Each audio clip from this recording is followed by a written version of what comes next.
Hi everybody, welcome back to my channel. Recently I've been reading some articles and some social media posts and things like that that lament that sex ends when the man finishes. Now if you are somebody who has sex with a person with a penis, then you are probably aware of this phenomenon, that people with penises tend to get sleepy and withdrawn after they orgasm. And what that means is that they temporarily get withdrawn from feeling sexually aroused and often go to sleep.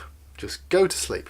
So that person's partner can feel kind of unloved and that they're just being maybe used or they haven't arrived yet, so why have we finished? And if the person with the penis isn't really thinking about this, then that's just what they'll do. They'll just kind of think, oh, it's finished now. That's the end of that. There is, however, some scientific reasoning behind this.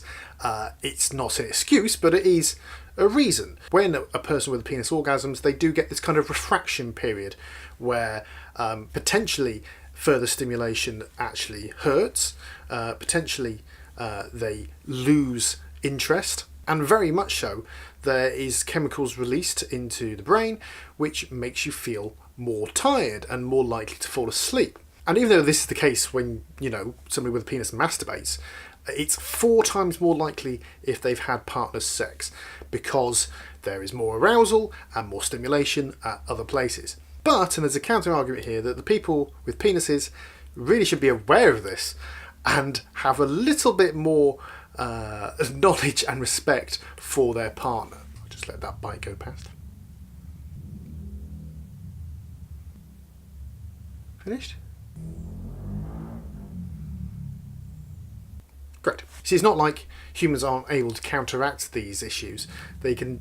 Oh, for fuck's sake.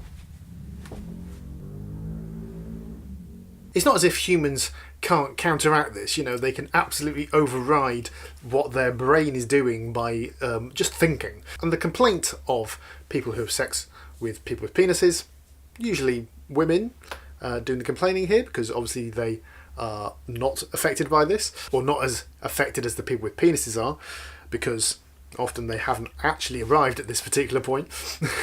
The complaint is that sex just finishes. Nothing happens after that. It's just like, finished, boom, right? And you see this in movies and TV shows that have the sex scenes. You get to the end and it's like, flop back on the bed. And that's it. So the problems are twofold here. Firstly, that the movies and TV shows show that the woman seems to have enjoyed this and that was brilliant and she's obviously had a good time and orgasmed and therefore they've come together and everybody's happy. In real life that doesn't happen, of course. But secondly, that the person with the penis doesn't have to put any effort into what happens post-coital. Sometimes you see the female character trying to re-engage the man and he's like, oh, whatever, And actually, that's the wrong thing to do as well. You shouldn't try to be re-stimulating the person with the penis. They're in this refraction stage. But that doesn't mean that sex has to finish there. You could have a short break and carry on. You could have the person with the penis stimulating the person with the other genitalia's genitalia. You can have kissing and cuddling.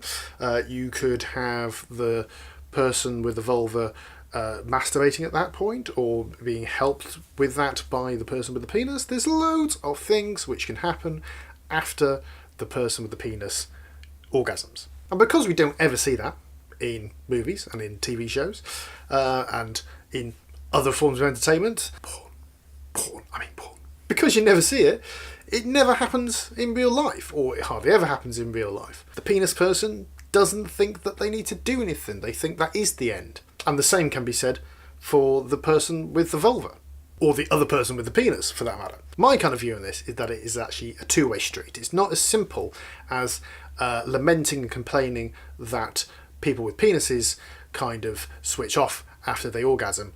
There is some science behind it, but that doesn't mean that the person with the penis is in scot-free here. They're definitely not doing what they're supposed to be doing. But again, as I've said loads of times on this channel before, it's about communication. It's about how you're feeling. If for some reason the person with the penis seems to not be able to carry on after the orgasm, then you as their partner need to kind of understand and respect why that's the case, and then suggest something going forward, whether that be in 5 minutes time once they've recovered, or in immediately things that they could do right there and then. So sex doesn't have to end with the person with the penis finishing. It should end with both partners reaching where they want to get to.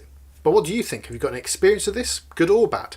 If you do, then leave it in the comments below. Thanks for watching. I hope you enjoyed the video. If you did, then give it a thumbs up. You can do that just down below. I make videos more or less every single week, so subscribe so you don't miss a thing, and I, therefore, shall see you next time. Bye-bye.